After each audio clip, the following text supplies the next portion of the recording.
नमस्कार दोस्तों, स्वागत है आपका अपने प्लेटफॉर्म एनसीईआरटी बाय विक्रम पर। तो ये जो हमारी सीरीज है NCERT line by line explanation, ये खास तौर पर बनाई गई है टीचर्स के लिए व जो स्टूडेंट सिविल सर्विसेज की तैयारी करते हैं उनके लिए, क्योंकि उन्हें पता है कि एनसीईआरटी का क्या महत्व है। तो चलिए जो हमारा आज का टॉपिक है उसके बारे में बात करते हैं। आज हमें पढ़ना है अध्याय नंबर 11, जिसका नाम है वस्तु विनिमय से मुद्रा तक। देखिए यहाँ से आपका एक विषय और स्टार्ट हो रहा है 7th क्लास में, उसका नाम है अर्थशास्त्र। क्योंकि आपके जो 11 और जो 12 लेसन है ना, वो दोनों अर्थशास्त्र से बिलोंग करते हैं। अर्थशास्त्र मतलब इंग्लिश में इसको बोलते हैं इकोनॉमिक्स, की व्यापार से संबंधित है। ये जो आपकी आर्थिक क्रियाएं हैं उनसे ये संबंधित है, अर्थव्यवस्था से संबंधित है, इसलिए इसमें हम इकोनॉमिक्स पढ़ेंगे 11 और 12 में। तो चलिए बात करते हैं अध्याय के नाम के बारे में कि वस्तु विनिमय से मुद्रा तक। कि वस्तु, आपको पता है कि कोई भी चीज विनिमय होता है आपका खरीदना बेचना, या फिर हम अगर इसको सही बात करें तो आदान प्रदान, की वस्तुओं का आदान प्रदान से मुद्रा तक। कि पहले जमाने में क्या होता है कि जब पैसे नहीं थे तो हम वस्तुओं के बदले क्या करते थे, वस्तु लेते थे, तो उसको बोला गया था वस्तु विनिमय से मुद्रा तक। और आज हम क्या, वस्तु के बदले वस्तु बंद हो चुकी है, मुद्रा आ चुकी है, मतलब पैसे आ चुके हैं, तो हम क्या करते हैं, उसके बदले वस्तु खरीदते हैं। तो ये हमें संक्षिप्त यात्रा पढ़नी होगी कि किस प्रकार से वस्तु विनिमय स्टार्ट हुआ, क्या हमें ऐसी जरूरत पड़ी, ठीक है, वस्तु विनिमय में क्या परेशानियां थी जो हमें मुद्रा तक आना पड़ा। भी सारी चीजें हम कंप्लीट से पढ़ेंगे। अब देखिए, मुद्रा का महत्व इसलिए है क्योंकि ये वर्तमान और भविष्य को जोड़ने वाली कड़ी है। ये आपका जॉन मेनार्ड कीन्स जो 20वीं शताब्दी के अर्थशास्त्री थे, उनके द्वारा कहा गया। वैसे तो इस लाइन का मतलब बहुत बड़ा अगर आपको समझाया जाए तो, लेकिन अगर आपको शॉर्ट में बता दूं, वर्तमान और भविष्य को जोड़ने वाली कड़ी है। तो एक इसका ये अर्थ निकाला जाता है कि आज हमने जो चीज कमाया, वर्तमान में धनराशि हमने संचित की, उसका प्रयोग हम भविष्य में भी कर सकते हैं। तो इसलिए इसने कहा है कि जो मुद्रा है ना, वो वर्तमान और भविष्य को जोड़ने वाली कड़ी है। तो चलिए अब हम अध्याय में चलते हैं। भी अध्याय में आपको क्या बताया गया है, ये कहता है कि पिछली कक्षा में आपने अतीत के चित्रपट विषय में पढ़ा था कि लोग किस प्रकार फसलें उगाते थे। जैसे लोग क्या थे कि अनाज उगाते थे पहले जमाने में, बिल्कुल स्टार्टिंग में, या वे कार्नेलियन की मन के जैसी वस्तुएं बनाते थे, और कुछ वो वस्तुएं बनाते थे। आपने दोनों चीज पढ़ ली कि वो एक तो अनाज उगाते थे, ठीक है, श्रीमान जी अनाज उगाते थे, या फिर कोई भी वस्तुएं वो बनाते थे। तो आपके विचार में वो इन वस्तुओं का विनिमय अपनी आवश्यकताओं की वस्तुओं के लिए कैसे करते थे। एक आदमी ने ये वस्तु बना ली और उसको चाहिए ये वस्तुएं, ठीक है, तो वो यही पूछ रहा है कि वो इन चीजों का आदान प्रदान कैसे करते थे, कैसे उन्हें पता चलता था कि ये वस्तु इसके पास है और ये वस्तु इसके पास है। तो वो चीजों के बारे में अब हम पढ़ेंगे। अब आपका जो दिमाग के दरवाजे वो खोल लीजिए। सबसे पहले वस्तु विनिमय देख लीजिए कि यह मुद्रा का प्रयोग किए बिना, कि हमें पैसे का प्रयोग नहीं करना है हमें, और वस्तुओं और सेवाओं का आदान प्रदान करने का एक तरीका है। सेवाएं आप पढ़ चुके हैं कि सेवाओं में कोई भी चीज मैन्युफैक्चर नहीं होती। सेवाओं का मतलब होता है कि हम जैसे कोई नौकरी करते हैं ना, जैसे आप बस से गए, वो क्या है, सेवा है। बच्चों को आपको पढ़ाया, वो क्या है, सेवा है। आपको कोई एक स्थान से दूसरे स्थान तक ले गया, वो क्या है, सेवाएं। तो इसने कहा या तो हमें कोई वस्तु चाहिए, सेवाओं के आदान प्रदान करने का एक तरीका है। भी हमें क्या नहीं है, मुद्रा का प्रयोग नहीं करना है। मेन बात यही ध्यान रखना कि वस्तु के बदले हम वस्तु का आदान प्रदान करते हैं। ये चीजें क्लियर हुई आपकी।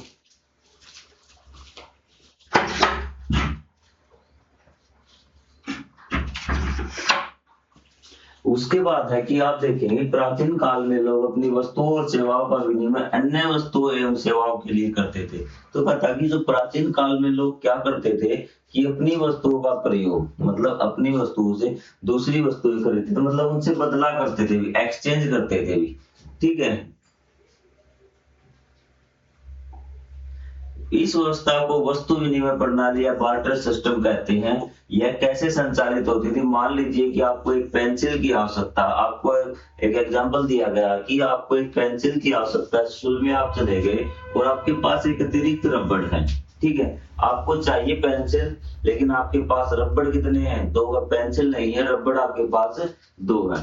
इसी बीच पता चलता है कि आपका सहपाठी रबड़ लाना भूल गया, किंतु उसके पास अतिरिक्त पेंसिल है। ऐसे में आप अपने अतिरिक्त रबड़ का विनिमय अपने सहपाठी की अतिरिक्त पेंसिल के साथ कर सकते हैं। इसका मतलब आपको एक बच्चा और मिल गया, दूसरा जिसके पास 2 पेंसिल, उसके पास रबड़ नहीं है और आपके पास रबड़ है और पेंसिल नहीं है, तो आप क्या करेंगे कि उससे एक पेंसिल ले लेंगे और अपना रबड़ दे देंगे। तो यही तो क्या थी, वस्तु विनिमय प्रणाली थी कि जब एक वस्तु के पास, एक व्यक्ति के पास एक चीज एक्स्ट्रा होती थी और दूसरी वस्तु जो उसे चाहिए वो दूसरी वस्तु दूसरे व्यक्ति के पास ज्यादा होती थी, तो उससे एक्सचेंज कर लेता था उसके बदले। तो इसी को कहा जाता था वस्तु के बदले वस्तु विनिमय प्रणाली।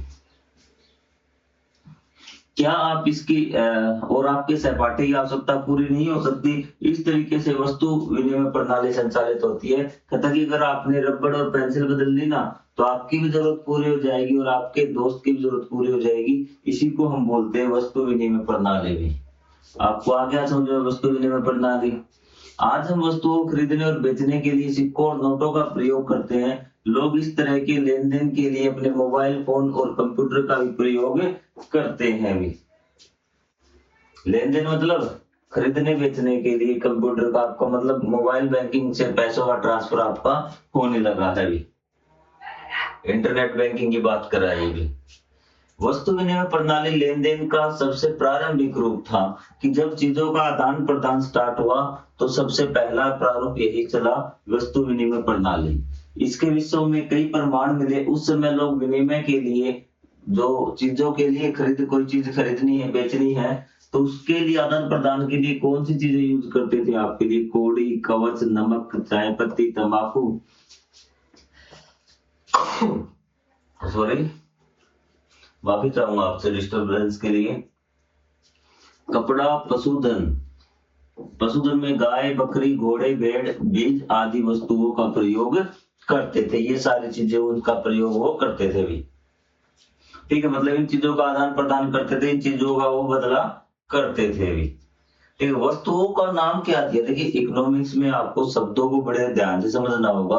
तो वस्तुएं क्या कहा उसने, यहाँ पे जो वस्तुएं शब्द यूज हुआ ना, वो किस लिए यूज हुआ है कि यहाँ पे देखना कि वस्तु व्यापार योग्य उत्पाद या वस्तुएं जो क्रय या विक्रय की जा सकती है, उनको वस्तुएं कहा है आपको इकोनॉमिक्स में। अगर साइंस में जाओगे तो वस्तु आपकी सारी चीजें आ जाएंगी, लेकिन इकोनॉमिक्स में आओगे, शास्त्र में आओगे तो सिर्फ वही चीजें आपकी वस्तुएं कहलाएंगी जो खरीदने बेचने योग्य है भी।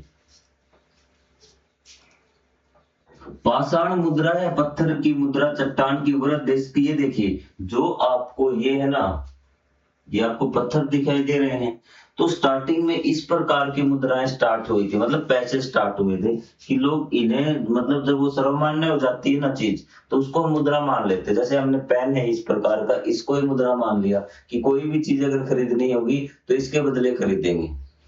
मुझे मान ले कि बोर्ड खरीद के लेके आना, तो अगला कहेगा कि 100 पेन लगेंगे, तो मैं इस प्रकार के 100 पेन उसको दूंगा। आपको कोई चीज खरीदनी है, दुकानदार कहेगा 2 पेन लगेंगे, तो आप उसको 2 पेन देंगे भी। ठीक है, और ये आपकी जिम्मेवारी की आपका पेन का प्रबंध कहाँ से करें, कोई ना कोई तरीका जरूर होगा जहां से ये पेन या पत्थर या जो जैसे हमें पैसे मिलते हैं ना, वो सारी चीजें। तो यहाँ पे देखिए, तो ये डिस्क थी इस प्रकार की पत्थर की, ये मुद्रा के रूप में प्रयोग होती थी। ठीक है, मतलब पैसों के रूप में जैसे आप पैसे देते हो ना, वैसे ही पत्थर की मुद्रा प्रयोग होती थी। ये देखिए भी, एस्टेक तांबे का ताजा अडोबिस, स्पेनी भाषा में इसका काटने वाला चाकू, ये आपका मध्य मेक्सिको और मध्य अमेरिका के कुछ भागों में प्रयोग होता था मुद्रा के रूप में। लोग इसको देते थे, कोई चीज खरीदनी बेचनी होती तो ये लेते, बदले में खरीदनी होती तो ये देते थे, ये ले भी 1 ले, 2 ले, 3 ले, जितनी भी इनकी वैल्यू होती थी। और आगे देखिए अब, ये रील है, सोलोमन द्वीप पर तेवाऊ पक्षियों के पंखों से बनी लाल पंखी कुंडली का प्रयोग मुद्रा में किया जाता था। इसका प्रयोग मुद्रा में किया जाता था, इसके बदले चीजें खरीदते थे और बेचते। जैसे आज आपके पैसे है ना, उसके एक बार मुद्रा को और देख लीजिए। यह सामान्य साधन या माध्यम है जिससे प्रत्येक व्यक्ति स्वीकृत करता है, जिसे प्रत्येक व्यक्ति मानता है। ठीक है, ये नहीं है कि एक आदमी आप पैसे हैं सभी को मानने पड़ेंगे, 10 रुपए, 20 रुपए, 30 रुपए, वो मुद्रा ना तो सभी व्यक्ति द्वारा स्वीकृत की जाती है तथा जिसका उपयोग वस्तुओं और सेवाओं के बदले में भुगतान करने में या प्राप्त करने के लिए किया जाता। मतलब या तो आपने कोई वस्तु बेची है, उसका भुगतान अगला आप उसके रूप में स्वीकार करेंगे। ठीक है? या आपने कोई चीज़ खरीदी है तो उसका भुगतान भी आप मुद्रा के रूप में स्वीकार करेंगे। चाहे आपकी सेवा हो, आपने किसी के यहाँ मज़दूरी की हो या नौकरी की हो, तो जो आपका भुगतान है ना, तो जिसके रूप में आप स्वीकार करते हो, वो जो साधन होता है वो क्या कहलाता है? मुद्रा कहलाता है। जैसे भारत में है, आप रुपयों के बीच में स्वीकार करते हैं, रुपए भारत की मुद्रा। अमेरिका में डॉलर है, डॉलर के बदले आप नौकरी करते हैं या कोई सामान बेचते खरीदते हैं, वो तो आपकी क्या है? वो मुद्रा हो गई अमेरिका की। लेकिन पहले क्या था कि मैक्सिमम चीजों के बदले ही क्या करते थे, इस प्रकार की सेवाएं या कोई पदार्थ होता था तो वस्तुओं का ही क्या होता था? आदान प्रदान होता था, उसको वस्तु विनिमय प्रणाली कहा जाता था।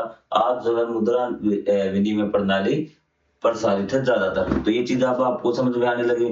धीरे धीरे इकोनॉमिक्स समझेंगे तो आपको सारी चीजें समझ में आने लगेगी। तो ये मुद्राएं थी पहले जमाने में। हमें मुद्रा की आवश्यकता क्यों है?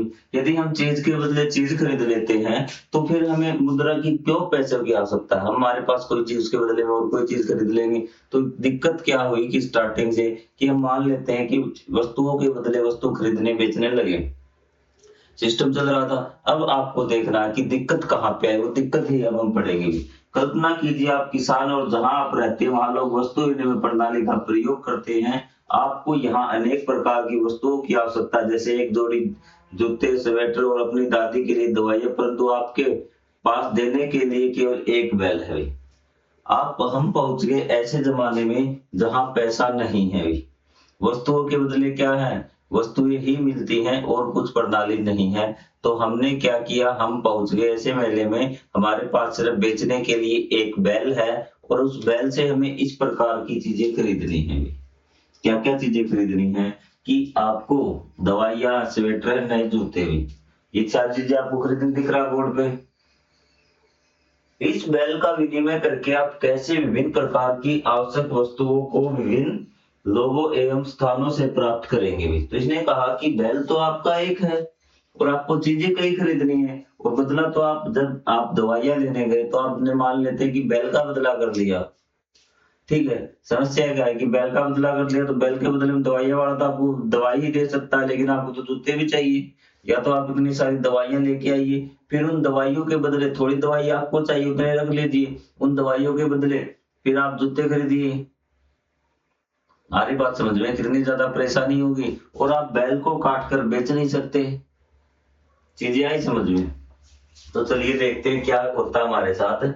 सबसे पहले आपको किसी ऐसे व्यक्ति को ढूंढना होगा जिसको बैल की आवश्यकता हो। बैल भी तो ऐसा तो आदमी चाहिए ना जिसको बैल चाहिए। जिसको बैल की जरूरत नहीं हो क्या लेगा? सस्ते में ले लेगा बैल तो, अगर वो कहेगा चल ठीक है भाई, लेकिन हमें ऐसा आदमी चाहिए जिसको बैल की आवश्यकता है। बैल को केवल एक जोड़ी जूतों के लिए बदलना संभव तो उचित विनिमय नहीं होगा। आपको इसके लिए बहुत सारे विनिमयों के आदान प्रदान की श्रृंखला से गुजरना पड़ेगा। उदाहरण के लिए पहले किसी ऐसे व्यक्ति को ढूंढना हो जो आपके बैल के बदले कई बोरे गेहूं दे सके। इसने कहा कि अगर हम सिर्फ जूतों के बदले बैल को दे देंगे तो बहुत सस्ता सौदा हो जाएगा भी। तो हमें पहले क्या करना होगा कि पहले तो हमें क्या करना पड़ेगा, एक ऐसा आदमी ढूंढना होगा जिसके पास अनाज हो भाई।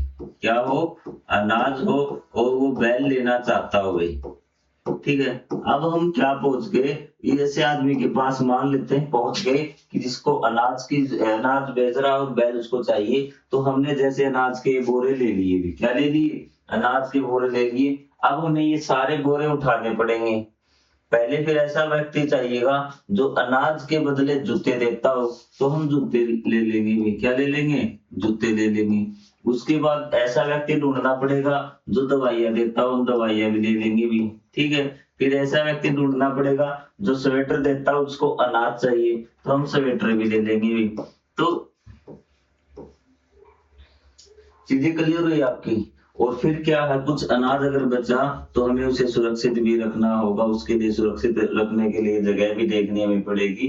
तो ये देखिए कि कितनी ज्यादा मुश्किल है। पहले हमने ऐसा व्यक्ति ढूंढा जिसको बैल चाहिए, कितना टाइम लगेगा भी। लेकिन वही चीज अगर यही चीज आपको आज चाहिए, आप जेब में पैसे डाल के ले जाते हो, ले भाई जूते, ले भाई ये और ले भाई ये, 15 मिनट में काम खत्म आपका, आप घर पे। और आज का जमाना तो ऐसा है कि ऑनलाइन आप घर बैठे बैठे सारी चीज मंगवा सकते हैं। चीजें क्लियर हो रही हैं आपको? अब तो अब भी आपको समझ में नहीं आ रहा तो फिर अब क्या कर सकते हैं अभी? ठीक है, और उसके बाद ये भी नहीं है कि आपको जस्ट आदमी मिल गया तो आपका काम खत्म हो गया, तो आपकी इसके साथ क्या होगी, बातचीत भी होगी कि कितने जूते के बदले आप कहेंगे 2 बोरी ले ले जूतों के लिए, वो कहेगा मैं तो 6 लूंगा। तो इस प्रकार से आपकी बातचीत भी तो होती चलेगी। चीजें क्लियर हुई आपकी? यहाँ से आपका डिस्टरबेंस आ सकता है, आपको और ज्यादा टाइम लग सकता है। देखिए भी दवाइयों के पास गया, फिर इसने ये लिया, ठीक है, बोरे दिए, इनके बीच में जिलेबाजी चल रही है, और ये देखिए क्या आ गया अभी। और आपको बचे हुए गेहूं बोरे में उठाकर इस प्रकार से उसको रखना होगा कि अगली बार ले जाना पड़े। ऊपर दी गई स्थिति में आपको किन किन चुनौतियों का सामना करना पड़ा, कि आपको क्या क्या चीजें मुश्किल लगी, जो ऊपर दी हुई क्या क्या समस्याएं आएंगी। कल्पना कीजिए कहानी में वह कोई ऐसा व्यक्ति ढूंढ लेता जो उसके बैल के बदले उसे एक जोड़ी नए जूते, एक स्वेटर और दवाइयां देने को तैयार हो। क्या आप सोचते हैं ऐसी स्थिति आसानी से बन सकती है? तो उसने कहा कि उसको एक ऐसा व्यक्ति मिल जाता है कि जिसको बैल चाहिए, एक जोड़ी नए जूते, एक स्वेटर, दवाइयां तीनों देने को तैयार हो जाए। तो क्या आपको सोचते हैं कि एक आदमी ऐसा मिल सकता है, या इतनी आसानी से मिल सकता है, जिसके पास ये तीनों चीज हो और जिसको क्या चाहिए, बैल चाहिए? बहुत मुश्किल सिचुएशन है। ठीक है, किसान की तरह वस्तु विनिमय प्रणाली पर निर्भर व्यक्तियों को अपने दैनिक जीवन में विनिमय करने में अनेक समस्याओं का सामना करना पड़ता होगा। उन्हें ऐसा व्यक्ति ढूंढना पड़ता होगा जो ठीक वही वस्तु चाहता है जिसे वह देना चाहते हैं। मतलब कि उस पे सबसे पहले तुम्हें वो व्यक्ति ढूंढना पड़ेगा। मान लीजिए मैं पेन बेचना चाहता हूँ, तो पेन के बदले कुछ पहले तो मुझे वो व्यक्ति ढूंढना पड़ेगा जिसको पेन चाहिए, एक कंडीशन तो ये। और दूसरा, जो वस्तु मुझे चाहिए वो भी उसके पास होनी चाहिए भी। आगे बात समझ में? तो इस प्रकार से चीजें बहुत ज्यादा कठिन होगी भी। और बदले में वह व्यक्ति ठीक वही वस्तु दे सके जो उनकी आवश्यकता हो। इस स्थिति को आवश्यकताओं का द्वि सहयोग या डबल कोइंसिडेंट ऑफ वांट्स कहा जाता है। इंपॉर्टेंट आप पॉइंट याद रखना भी, ठीक है। डबल कोइंसिडेंट ऑफ वांट्स, आवश्यकताओं का द्वि सहयोग। जैसे आपको भी वो वस्तु बेचनी हो, ठीक है, जो वस्तु आपके पास हो दूसरों को चाहिए, जो दूसरे के पास हो आपको चाहिए, उसका आप क्या कर लें, एक्सचेंज कर लें, तो इसको बोलते हैं डबल कोइंसिडेंट ऑफ वांट्स कहा जाता है। अगर मान ले दो व्यक्ति एक दूसरे की वस्तुएं चाहते हैं और विनिमय के लिए भी तैयार हो, तो अन्य भी समस्याएं आ सकती है। अब उसने कहा कि पहली समस्या तो यदि वो आदमी ढूंढना, जो चीज हमें चाहिए वो जो उसके पास हो और हमारे पास हो वो उसको चाहती हो, ठीक है। तो उन चीजों, उन व्यक्तियों को हमने ढूंढ लिया, ठीक है। तो क्या अब हमारी समस्याएं समाप्त हो चुकी? नहीं, समस्या और भी आती है। और आगे क्या समस्या आती है?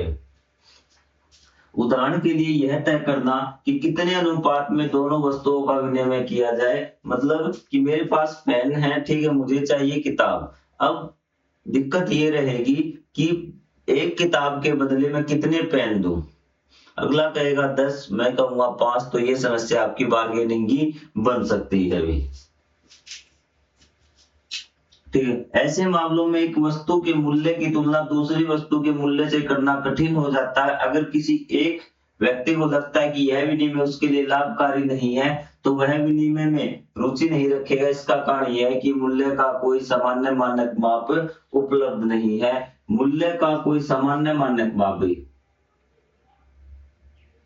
तो ये देखिए आप कि बाद में पैराग्राफ को समझेंगे। पहले आपको मैं समझा देता हूं कि मूल्य का सामान्य माप क्या होता है। यह मूल्य का ऐसा एक मानक माप है, मूल्य का मतलब किसी चीज के रेट का भी, जिस पर सभी सहमत होते हैं। यह लेन देन में वस्तुओं पर होता है और वस्तुओं की सेवाओं के मूल्य को अर्थव्यवस्था में निर्धारित करता है। कि और ये क्या होता है, सभी लोग इस पे सहमत होते हैं कि इसे एक पेन की कीमत इतनी, मैं आपको समझाऊंगा कि उस पे सभी सहमत हो गए भी, ठीक है। उससे क्या है, बाकी सभी चीजों में क्या आ जाएगा, अगर किसी भी चीज का भी मानक मूल्य होगा ना, उससे बाकी सब चीजों का हो जाएगा मूल्य निर्धारण।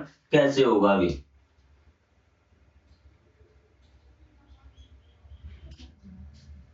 ठीक, अब देखिए कैसे ये होगा अभी।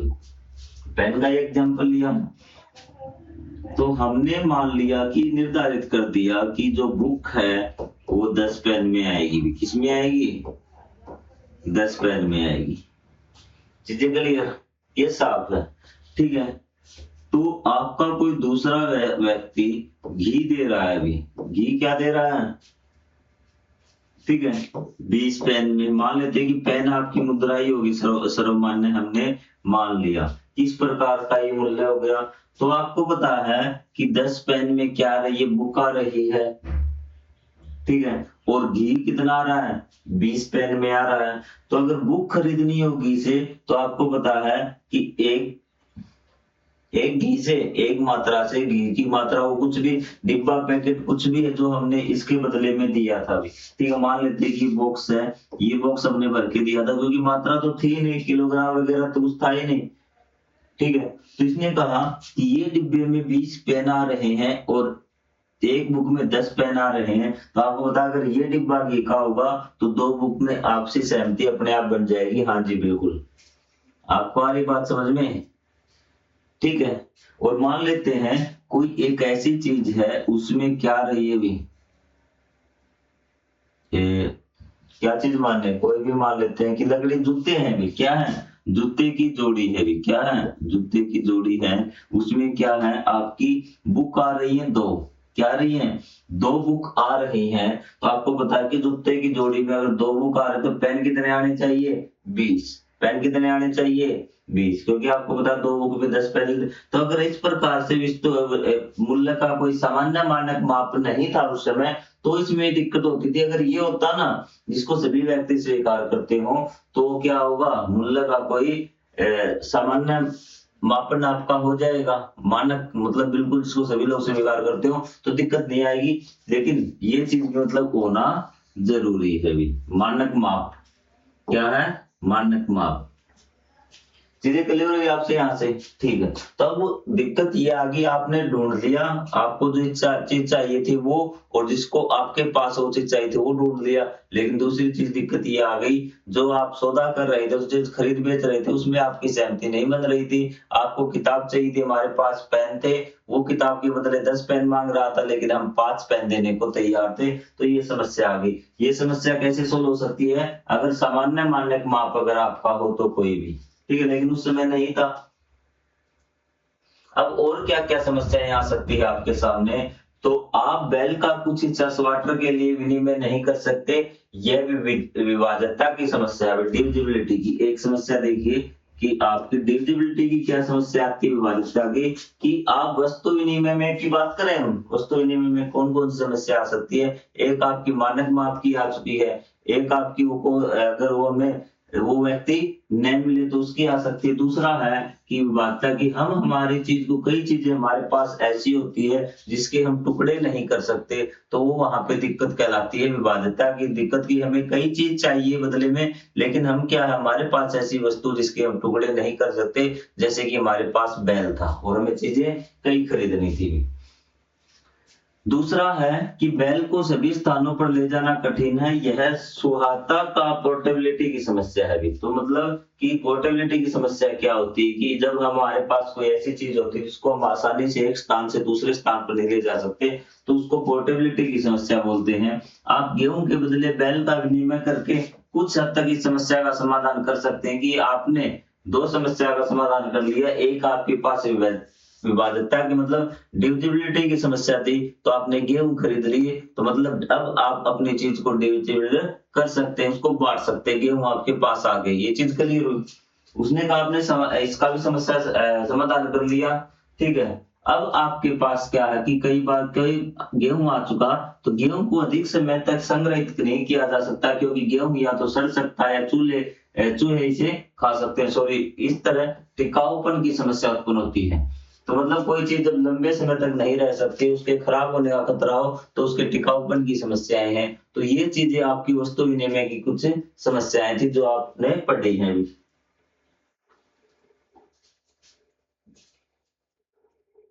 टिकाऊपन आपने देख लिया, किसी वस्तु या सामग्री का वह गुण जो उसे टिकने और क्षति सहने की क्षमता प्रदान करता है, वो क्या कहलाता है, टिकाऊपन कहलाता है, ठीक है। जब वस्तु में उसके उल्टा ठीक उसका, अगर उसको वस्तु में कोई भी चीज लंबे समय तक न चले, तो उसमें क्या होता है, टिकाऊपन नहीं होता है। हालांकि मुद्रा ने संपूर्ण विश्व में पारंपरिक वस्तु विनिमय प्रणाली को प्रतिस्थापित कर दिया। इसने कहा है कि आज के टाइम में लगभग क्या है कि हर जगह क्या हो सकती है आपकी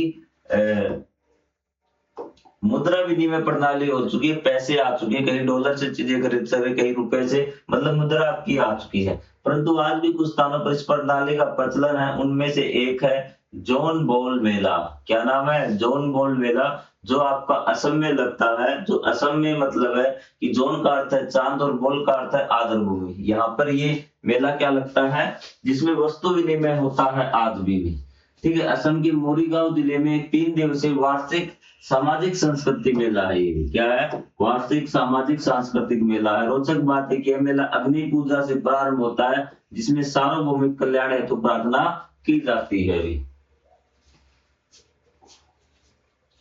15वीं शताब्दी के आरंभ में असम और मेघालय की तिवा, कार्बी, खासी और जयंतिया जनजातियों के समुदाय के प्रमुख प्रतिवर्ष राजनीतिक मुद्दों पर चर्चा करने और मैत्रीपूर्वक संबंध बनाए रखने के लिए एकत्रित होते थे। इन जनजातियों के सदस्यों द्वारा इस आयोजन के समय एकत्रित होने के कारण इस आयोजन में मेले का रूप ले लिया गया। तो इसने कहा कि क्या था कि जो 15वीं शताब्दी की बात है, आज से लगभग करीबन 500 साल पहले, असम मेघालय की तिवा, कार्बी, खासी और जयंतियावी, ये जो जनजातियां थी, इसके जो प्रमुख थे, जो मेन लीडर थे, नेता थे, वो प्रतिवर्ष राजनीतिक मुद्दों पर चर्चा करने, मैत्रीपूर्ण संबंध बनाए रखने के लिए एकत्रित होते थे। वो मीटिंग करते थे वहां पे भी।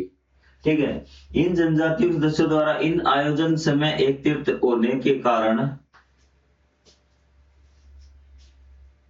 इस आयोजन ने मेले का रूप ले लिया भी। तब तैयारियां भी होती होंगी, जब लीडर मिलते हो तो हर साल अगर एक ही जगह वो जगह बार बार तैयार की जाती हो तो लोग देखने भी आएंगे, लोग दुकानों वाले भी आएंगे, तो धीरे धीरे इस चीजों ने बड़ा रूप ले लिया भी। ठीक है, आयोजन ने मेले का रूप ले लिया। यहाँ लोग अपने उत्पादों को लाकर एक दूसरे के उत्पादों को उसके साथ विनिमय करने लगे। यह आज भी एक महत्वपूर्ण सामाजिक सांस्कृतिक कार्यक्रम बना हुआ है। यहाँ पर वस्तु विनिमय प्रातः काल से शुरू हो जाता है, जिसमें स्थानीय उत्पाद, कंदमूल है, सब्जियां हैं, फल हैं, जड़ी बूटियां और मसालों का लेन देन होता है।